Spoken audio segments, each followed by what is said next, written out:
Сәлем, қыздар. Келе жатқан мерекелеріңізбен мен тоқыма әлеміме қош келдіңіздер. Бүгін сіздерге бір оңай өрнекті көрсеткім келеді. Бұл өрнектің авторы, мен танитын авторы, орыстың шебері Ангелина Азимок. Оның Бактус Фуксия деген мастер-классынан көрдім. Және мен сол өрнекпен былтырғы жазда осындай хит орамал тоқыдым. Мынандай хит орамал салдым осы өрнекті. Менің каналымда көрген шығарсыздар. Вито Коко деген жіптен мақта, 100% мақтадан. Бұның маған ұнағаны өте оңай тоқылады. Және әдемі мынандай моншақтар салуға әдемі келеді екен. Және бұл өрнекпен тек қана бұндай орамал емес, шәлі тоқуға болады және бактус тоқуға болады. Қазіргі енді орамал ғой қыздардың тоқып жүргені. Енді мен бірақ сіздерге үлгі үшін нені алам? Ангора голд жібін алып көрсетем. Мен қазір шәлі тоқып жатырмын үлкен. Әрине бұның уже сезоны өтіп жатыр. Бірақ өзім осыны бір тоқып көрейінші деп бастағанмын. Бұл үлкен шәлі, әлі бұған мына шетіне қайма тоқылады. Ангора голд симлиден тоқып жатырмын. Мына осындай әдемі 62-ші түс, молочный түс. Осындай әдемі моншақтар салып тоқып жатырмын. Сіздерге осы ненің үлгісін көрсетпекпін. Егер кішірек етсеңіздер, бактус болады, мойын орағыш. Негізі өз автор бактус тоққан. Қазір сол өрнекті сіздерге көрсетіп кетейін. Өте оңай, жаңадан тоқып жүрген қыздар да тоқи алады. Бірақ жаңадан тоқып жүрген қыздар, сіздер жаңадан үйреніп жүрген болсаңыздар, махері бар, мынандай қылшығы бар жіп алмаңыздар, өйткені егер қате кетсеңіздер, оны тарқату қиын болады. Тұтасып қалады да, тарқатылмай қалады. Міне мен бастадым да, жаңа бір жерде қатемді көріп, тарқатайын десем, тістесіп қалды да, жұлып ала салдым. Енді әрине үнемі бүйтіп жұлмаймын мен, бірақ кейде осындай болып қалады. Міне. Қазір басын көрсетейін. Мен мынау тоқу үшін өзіме 3-ші номерлі ілгекті алдым. Мынау тулип деген ілгік. Негізі бұл өзім инструменттеріме бір не жасауым керек. Қыздар сұрап жүр. Бір обзор шолу. Мен 3-ші номерлер алдым. Сіздер өздеріңіз тығыздықтарыңызға қарай аласыздар. Кәдімгідей 5 бос ілмектен шынжыр тоқимыз. 3, 4, 5 міне. 5-еу тоқып алдық. Және бұлай басын біріктіреміз. Біріктіретін немен, тоқумен, соединительная петля дейді. Орысшасын қосып қояйын осы жерде. Және енді не жасаймыз? Енді осы мына жерге шыққан кольцоның ішіне бір іліп алайық, жоқ. Мына кольцоның ішіне бір іліп алайық, кіргізіп алайық. Және осы жерден біз қазір 3 ілмек, негіз автор 3 ілмек көтерілдейді. Ода кәдімгідей орама бар бағаншалар шетінде, жиегінде. Мен сәл басқаша тоқимын. Мен бұл жерде 4 алам. 1, 2, 3, 4 ілмек алам. Не үшін қазір көресіздер? Мына орам бар бағанша алып жатырмын. Қазір мына кольцоның ішіне.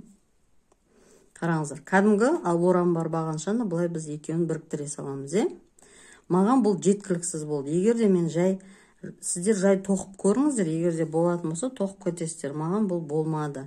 Менде мынау жиектері 2 шеті, мына қайманың 2 шеті. Егер де мен бұлай тоқитын болсам, менде мынандай 2 шеті төмен болып қалып, пәс болып қалып, ортасы үстіне қарай шығып кетіп, мынандай доға пайда болды.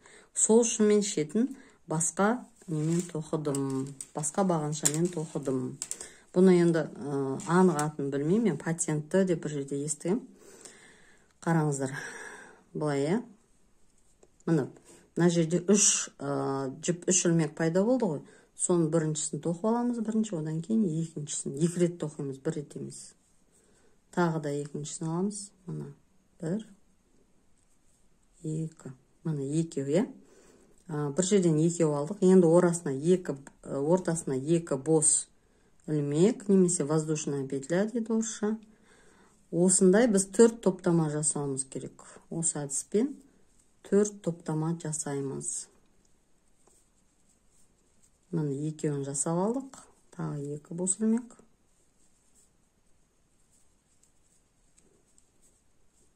Воздушная петля дейді, қыздар шынжыр деп жатыр.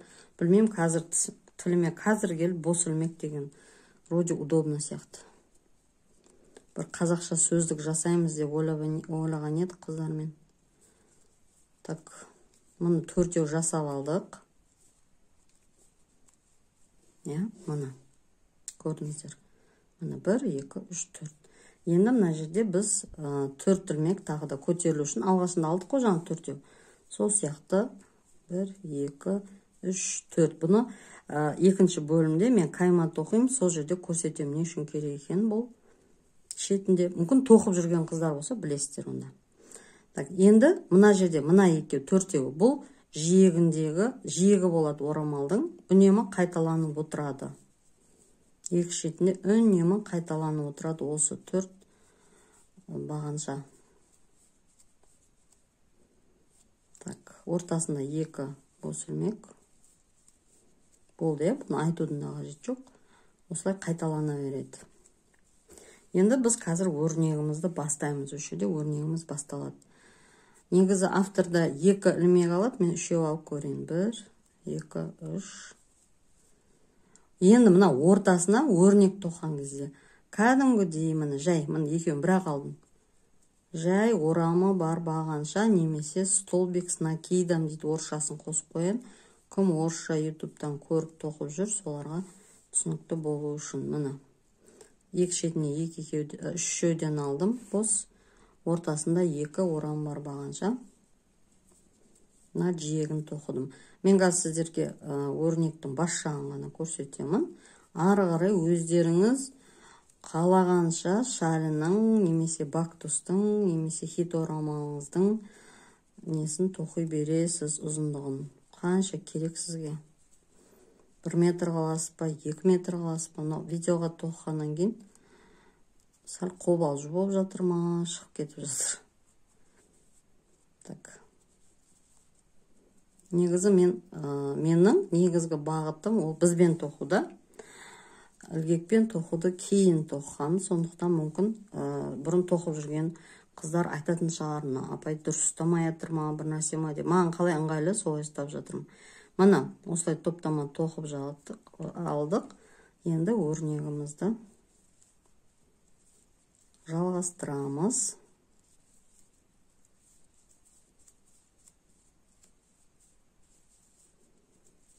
Топтама, бұл да енді уақытты алып жатыр. Мына жерде енді 3-ден болады. Мына жерде мына топтаманы тоқып болғаннан кейін үнемі 3 бос ілмек алып отырасыз, 3 воздушный алып отырасыз петля. Үнемі. Енді мына жерде 2 тұр, ортасында 2 орам бар бағанша тұр. Соны бітесіздер. Алдынан 2. Алдынан 2 тоқисыз. Үстінен 2. Дәл үстінен 2.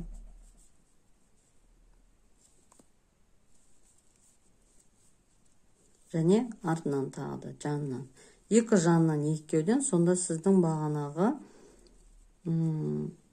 2 орам бар бағаныңыз, бағаншаңыз 6 болды.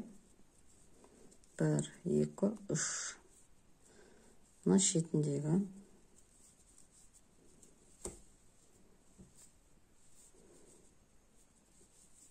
қолға кішкене столдың үстіне тоққан ыңғайсыз болғандықтан да сәл жіптерім шығып кетіп сөйтіп жатыр.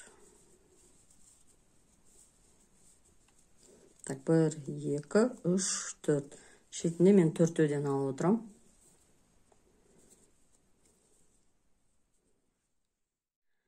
Енді мына жерде келесі қатарда тағы да 2-2-ден қосасыз, сонда сізде мына ортада 10 болады. 10 бағанша болады. Бұл мына жерін тоқып жатырмыз біз қазір. Мына қатарда. 2, 6. Мына жерде енді 10 болады. Сіздерге бастап көрсетемін деп, мына жерде түйін пайда болды. Мына қараңыздар. Мына шеттегі топтаманы тоқып болған соң 3 бос ілмек алдық. Енді мынандай 1, 2, 3, 4-ші қатарын бастаймыз өрнегіміздің. Жанынан, не нәрсе? Жанынан 2 орам бар бағанша алып аламыз. 1, 2, алдынан, өрнектің алдынан алдық 2. Енді өрнектің үстінен 4-тен аламыз. 1, 2,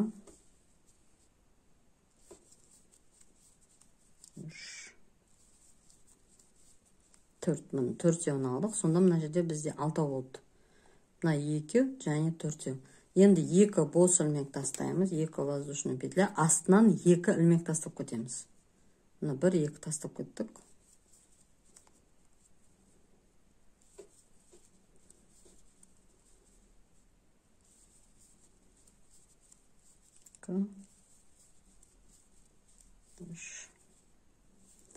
Төрт, осылай аяқтаймыз бұны. Мына жақта тағы да 2. Болды, осылай аяқтаймыз, Мына топтаманы тоқып алыңыздар. Ал енді бұл қатарда біз жаңа өрнектер бастаймыз. 3 бос шалуды жасадым. Енді қараңыздар, мына жерде 1, 2 жаңа өрнек басталады бізде. Мына жерде 2 тұр ғой. Осы сияқты мына жерден жаңа өрнек басталады. Енді 7 бос шалудан, бос ілмектен шынжыр жасаймыз. 1, 2, 3, 4, 5, 6,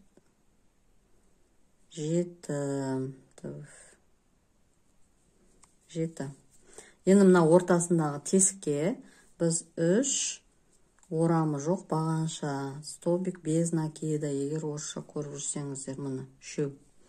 1, 2, 3, 4, 5, 6, 7. Енді екінші жағына да біз өрнек бастауымыз керек. Мұны 1, 2, 3. Енді топтамаңызды тоқылаңыздар жегін. Ағыры жаластырамыз. Мұна менде осындай пайда болды. Қараңыздар. Келесі қатар енді мұнан екі шетін үлкейтеміз болды. Қайталай бересіздер. Мына жерде не жасадыңыз, соны қайталай бересіз. Бұл жерде екі шетінен 2 бағанша, үстінен 2 бағанша,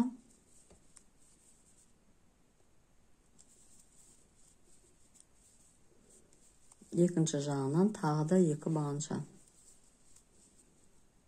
Ал енді мына жерде не істейміз? Бағана біз 7 ілмектен не алғамыз? 7 бос ілмектен шынжыр жасағамыз. Енді қысқартамыз. 6 аламыз. 1, 2, 3, 4, 5, 6. Енді осы жерде, мына бізде 3 ортада 3 ілмек тұр ғой. Соның мына шеткісіне біреу жасаймыз. Орамы жоқ бағанша. Және мына жақтағы шеткісіне қысқартамыз, 3-ді 2-ге қысқартамыз. Мына жерде 1, 2, 3, 4, 5, 6. Және мына жағын дәл мына сияқты көбейтесіздер өрнекті. Ал қыздар, енді өрнектің қызық жеріне келдік. Мына жақты менен сіздер өздеріңіз тоқып алды деп сіздерге уақытты ұзартқан жоқпын. 2-2-ден қостық. Мына жерде бізде 10 пайда болды. 10 ілмек. Енді мына ортасына келді өрнектің. Бұл жерде бағана біз бірінші 7, 6, енді 5 аламыз. Мен негізі Ангелинада 6, мен 5 оғып алдым. Маған сол дұрыс болған сияқты. 1, 2, 3, 4, 5. Енді мына қызық жеріне келді. Енді моншақ тағамыз. Так, мынаны былай алып алдық. Мына бізде бір ілмек. Енді әрине кішкентай мына моншақ өтетіндей қып ауыстырамыз басқа ілгекке. Мен 1,5 мына жердегі өткені моншақтарымның тесік үлкендеу. Мына бірінші өткізіп аламыз мына тұрған ілмектен. Ілгектен деген ма? Так. Тесік қайда мына. Енді мына жіпті так былай өткізіп аламыз бірінші. Қазір.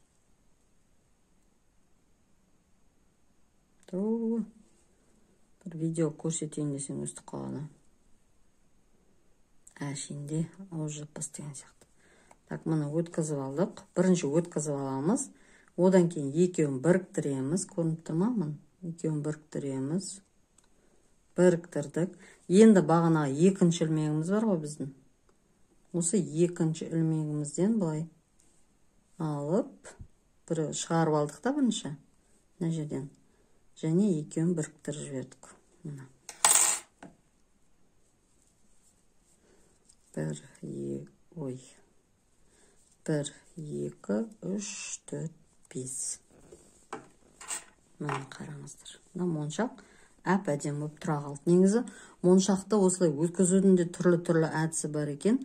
Маған именно осы әдісі ұнады. Өйткені мына арт жағына өтіп кетпейді, осылай алдында әдемі болып тұрады. Мен өзім бірінші осы қыздардан хит орамалға мастер-класс алып, өзімше бір бәрін по правилам тоқишы деп алған кезде маған сол моншақ өткізу әдісі ұнамады ол жердегі. Өйткені моншағым айналып, екінші теріс бетіне шығып кетіп жатты. Бұл жерде ешқайда кетпейді. Міне алдында даққа ғана тұрады, әп-әдемі болып.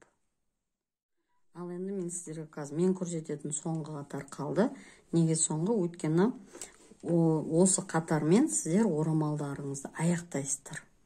Неше мына жаққа неше өрнек тоқсаңыздар да, ең сондай мынандай болып тұрған ыңғайсыз ғой. Сондықтан сіздерге соңғы аяқтайтын қатарды көрсетем. Ал биіктігін қанша қаласыздар, оны өздеріңіз білесіздер. Так, мына жерде өрнектің алдына 2 алдық. Одан кейін 4 тоқимыз. Бұны сіздер тоқыдыңыздар жаңа. Так, 4.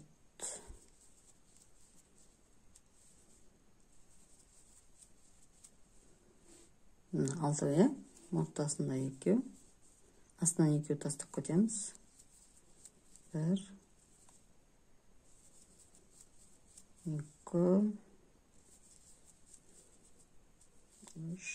Тек ортасын көрсетпекпін сіздерге. 4, 5, 6. Қазір ұзақ видеоларды көруге ешкім шыдамы жетпейді. Сондықтан міне 2 алдық, 2. Сондықтан не орын қысқарту керек болып жатыр. Так, 1, 2 деп осылай ары қарай жалғастырып кетесіз. Енді келесі қатарды білесіздер қалай тоқитынын. Осылай өзіңіз қалаған биіктігіңізге тоқылаңыз. Биіктігіңіз болса, жаңағы ұзындығыңыз. Егер де бактус мойын орағыш жасағыңыз келсе, қысқалау жасайсыз. Үлкен шәлі жасағыңыз келсе, үлкендеу жасайсыз. Жоқ, басқа жіппен алып қалыңдау қылам десеңіз, оны білесіз. Жалпы мен сіздерге өрнекті көрсеттім. Оған моншақ қалай оңай тағуды және әдемі тағуды көрсеттім бұл видеода. Келесі видеода енді біз жиегін тоқимыз, қаймасын. Әдемі Соломон ілмектерімен, петлялармен әсемдейміз.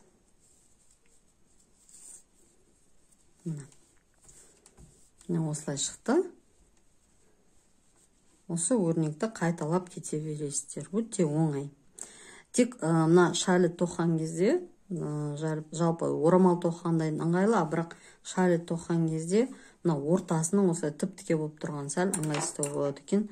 Өйткені мынау мойынға таққан кезде, иыққа таққан кезде негізі шәлінің былай тұрғаны дұрыс. Былай тік тұрған кезде мына жерлері мойын жақтары жиналып тұрады. Енді ештеңе етпес, оны таққан адамға байланысты. Мына осындай әдемі өрнекті сіздерге таныстырдым. Қош сау болыңыздар. Міндетті түрде тіркеліп қараңыздар. Жаңа қоңыраушаны басып қойсаңыздар, жаңа видеоларымды көрсетем. Менің уақытым болған кезде шығарып тұрам. Әлі де менің қорымда нелерім көп сіздермен бөлісетін өрнектерім, және де жаңадан үйренген нәрсенің бәрін сала берем осы қазақ тілінде. Қазақ тілді ютубты дамытайық бірге. Сау болыңыздар, видеомды тарата жүріңіздер. Лайк, комментарий міндетті түрде.